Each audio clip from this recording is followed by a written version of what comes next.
Olá, doutor Evandro. Olá, amigos do INTA, UNINTA. Estamos aqui continuando a nossa aula sobre Trindade na Bíblia e nós estamos aqui com um pequenino problema técnico no último vídeo. Vocês viram que terminou abruptamente, terminou na última passagem, mas terminou abruptamente. Eu vou recapitular aqui o que eu ia falar e nós continuamos normalmente, porque não vai alterar, afinal de contas, o que nós tínhamos colocado. Vamos orar? Querido Deus, continua conosco e faz com que possamos compreender esse assunto tão importante através da sabedoria dada pelo Espírito Santo. É o que pedimos em nome de Jesus. Amém, Senhor. Pois bem, amigos, vamos aqui compartilhar a tela a fim de que possamos entrar naquilo que nós queremos. Enquanto a tela está sendo compartilhada, quero exatamente colocar para você uma coisa interessante. Nas epístolas paulinas, Paulo menciona claramente a divindade de Cristo. Ele chama Cristo de Deus. Vocês viram também que nas epístolas paulinas, Paulo chama o Espírito Santo de Senhor, exatamente o título dado para Deus. Senhor ali significa Yahweh. E nós vimos isso claramente. Vimos também que as características pessoais do Espírito Santo continuam sendo enfatizadas também por Paulo. Ali o Espírito Santo intercede, o Espírito Santo assiste, o Espírito Santo ama, ele é ultrajado, ele, por sua vez, está ali atuando em favor do ser humano, santificando. E vocês viram que em Paulo também é a mesma coisa, nós vimos que ele, o Espírito Santo, é a fonte do poder. Então, portanto, meus amigos, nós temos ali nas epístolas paulinas uma coisa interessante, de que a ordem da apresentação dos três não altera. Não altera exatamente a mensagem. Tem hora que aparece o Pai primeiro, tem hora que aparece o Filho em segundo, e tem hora que aparece o Espírito Santo em terceiro. E tem hora que troca tudo. O Espírito Santo aparece em primeiro, o Filho aparece em primeiro, o Pai aparece em terceiro, o Filho aparece em terceiro. Então, isso não altera. A ordem é intercambiável. A mesma coisa agora vamos ver, então, nas epístolas universais. Em 1 Pedro, capítulo 1, verso 2, diz o seguinte: eleitos segundo a presciência de Deus Pai, em santificação do Espírito, para a obediência e a aspersão do sangue de Jesus Cristo. Graça e paz vos sejam multiplicadas. Lá nas epístolas paulinas, vocês viram a saudação, ou seja, a bênção. Lá nas epístolas paulinas, a bênção apostólica é exatamente o nome dos três, do Pai, do Filho e do Espírito Santo. Vocês viram claramente isso. E agora, aqui, a saudação apostólica também é em nome dos três. Está aqui. A presciência de Deus Pai, santificação do Espírito e aspersão do sangue de Cristo. Está aí, bem claro. A saudação apostólica é com o Pai, o Filho e o Espírito Santo. E a saudação e a bênção apostólica, como nós vimos nas epístolas paulinas, também é em nome do Pai, Filho e Espírito Santo. Está aí. Para quem quiser ver, leia, releia quantas vezes quiser, está aqui a saudação. Lá em 2 Coríntios 13:13 ou 13:14, segundo a Bíblia, vocês vão ver lá também exatamente a bênção. Aqui, a saudação. E os três presentes, tanto na bênção quanto na saudação apostólica. Em 1 Pedro, capítulo 4, verso 14, se pelo nome de Cristo sois injuriados, bem-aventurados sois, porque sobre vós repousa o Espírito da glória e de Deus. Está vendo? O Espírito da glória e de Deus. Então, portanto, Cristo e Espírito de Deus, aqui nas epístolas universais, vocês viram que já começa, não há problema de apresentar Cristo primeiro, não há problema de apresentar o Espírito em segundo e colocar Deus ali em terceiro. Não há problema. Então, vocês vejam que continua mantendo a unidade dos três e continua mantendo exatamente a identidade, cada um distinto. O Espírito é Espírito, Cristo é Cristo, Deus é Deus. Então, nós temos aqui os três apresentados, unidos, porém distintos e identificados. Quando nós vamos agora, então, para 2 Pedro, capítulo 1, 16 a 21, vamos agora somente mencionar, não vou ler toda a passagem por causa do tempo, está aqui, porque não vos demos a conhecer o poder e a vinda de nosso Senhor Jesus Cristo, pois ele recebeu da parte de Deus Pai, e homens santos falaram da parte de Deus, movidos pelo Espírito Santo. Exatamente o que? A revelação profética. Aqui está falando da revelação profética. E essa revelação profética aparece ali, Senhor Jesus Cristo, Deus Pai e Espírito Santo. Os três apresentados aqui por Pedro, exatamente na mesma perícope. Pois bem, em 1 João, capítulo 3, 23 e 24, diz lá, ora, o seu mandamento é este, que creiamos em nome do seu Filho, Jesus Cristo, nos amemos uns aos outros, segundo o mandamento que nos ordenou, e aquele que guarda os seus mandamentos permanece em Deus, e Deus nele. E nisso conhecemos que ele permanece em nós, pelo Espírito que nos deu. Notaram? O permanecer e o obedecer. O obedecer e o permanecer é somente através do poder de Jesus Cristo, Deus e do Espírito Santo. Tá vendo? Nós temos que crer em Jesus, certo? Permanecer em Deus pelo Espírito Santo. Então tá aí os três unidos, os três distintos, e nós vimos que obediência e permanência só é possível exatamente pelos três. Vamos agora para 1 João capítulo 4, verso 2. E nisto reconheceis o Espírito de Deus. Todo espírito que confessa que Jesus Cristo veio em carne é de Deus. Está aí, Espírito, Jesus Cristo e Deus.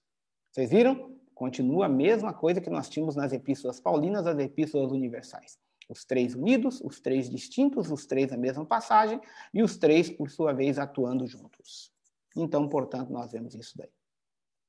Em 1 João capítulo 4, verso 13 e 14, nisto conhecemos que permanecemos nele e em nós, que nos deu do seu Espírito. E nós temos visto e testemunhamos que o Pai enviou o seu Filho como Salvador do mundo.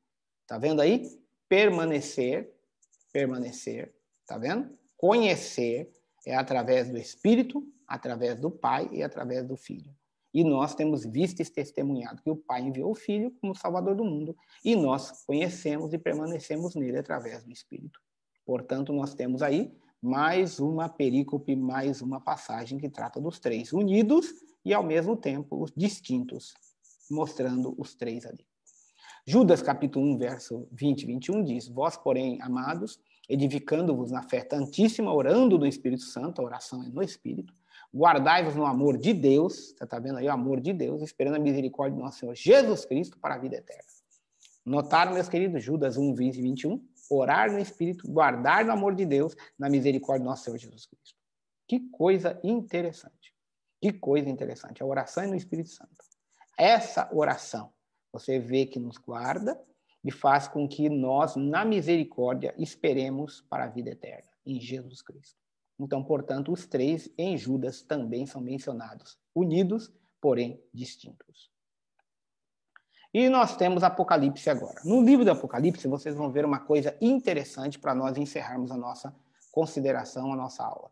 Ao vencedor, que guardar até o fim, eu estou falando de Apocalipse capítulo 2, 26 a 29, quem está falando é Jesus, lhe darei autoridade sobre as nações, e com sete de ferro as regerá, e as reduzirá a pedaços como se fossem objetos de barro, assim como também eu recebi do meu Pai, Jesus, Pai, dar-lhe ainda estrela da manhã, e quem tem ouvidos, ouça que o Espírito diz às igrejas. Eu, Pai, Espírito.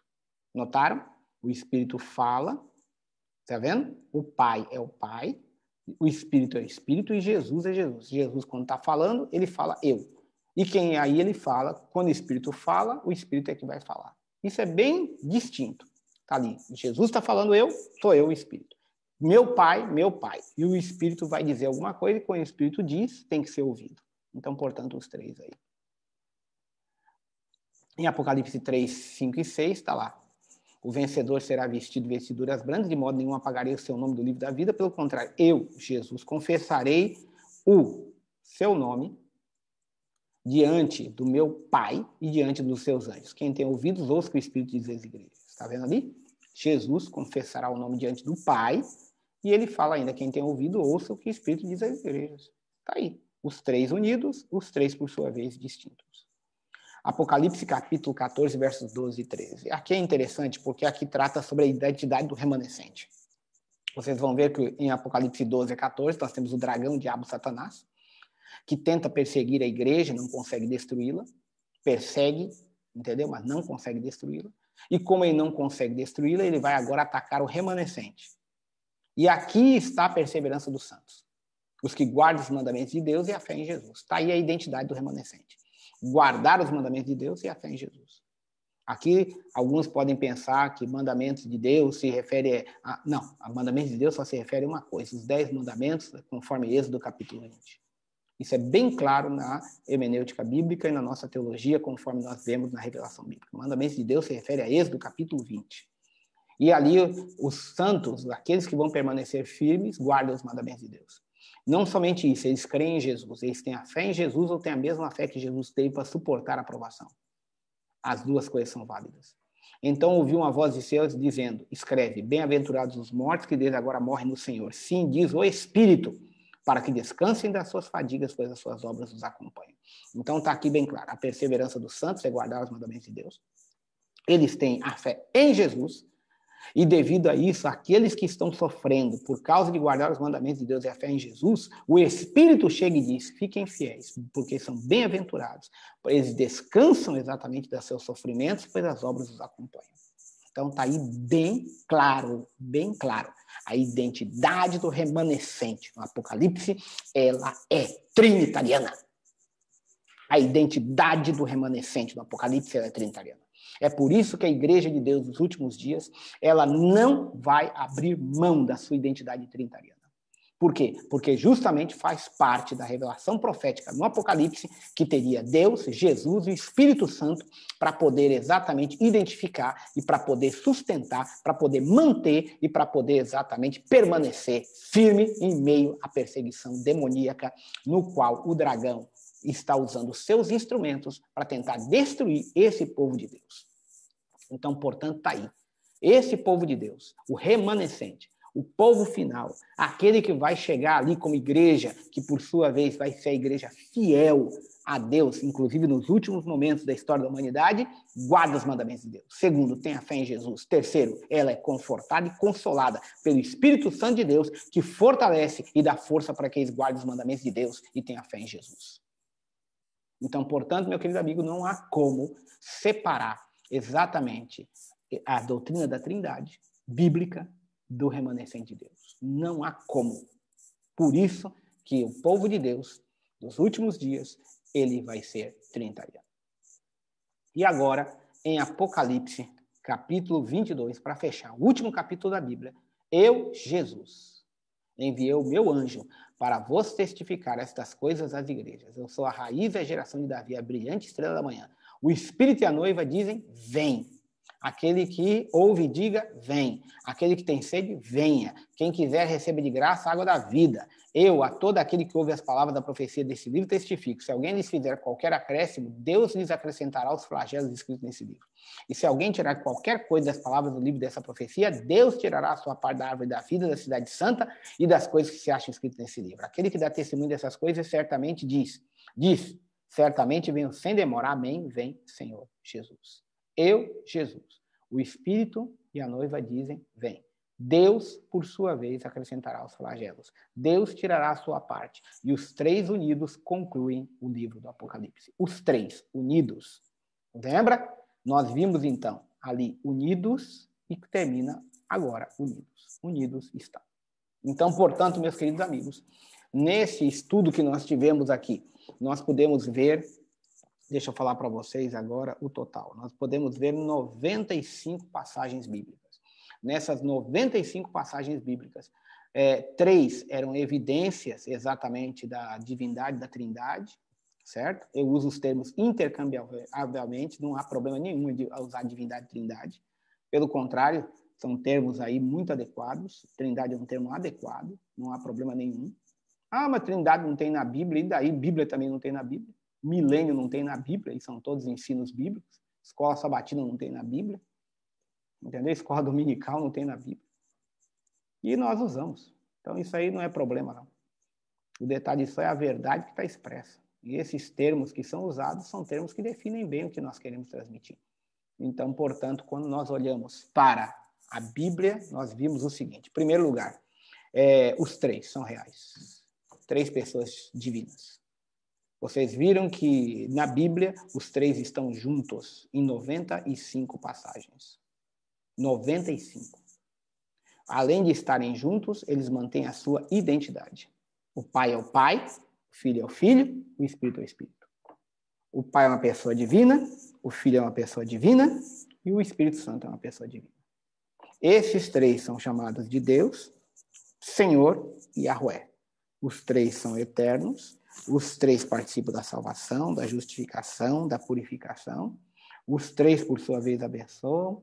Os três, por sua vez, cuidam de nós, os três nos fortalecem, os três estão com o remanescente, e os três, por sua vez, eles vão fazer de tudo para que nós possamos continuar firmes e nos levar para vivermos eternamente juntos. Portanto, meu querido amigo, meu querido irmão, esse é o nosso estudo sobre a Trindade na Bíblia.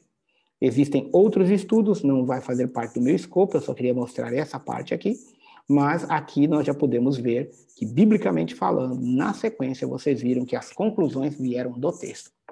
E é por isso que nós não acreditamos na Trindade, conforme diz a filosofia de outras religiões.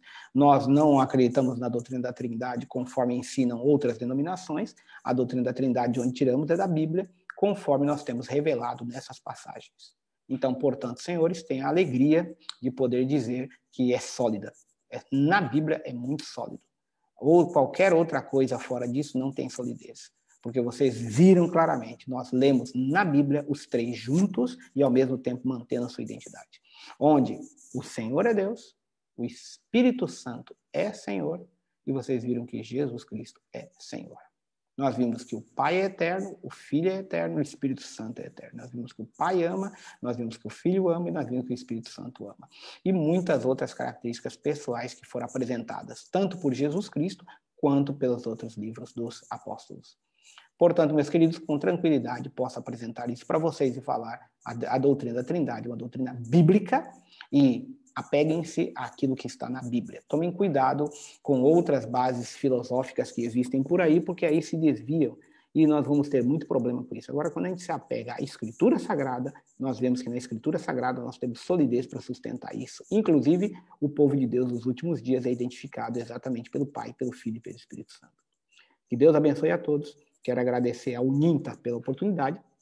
Quero agradecer ao Dr. Evandro Cunha também pelo convite. E esperamos que o Espírito Santo de Deus, que o Pai e que Jesus Cristo estejam com todos. Em nome de Jesus. Amém. Fiquem na paz do Senhor.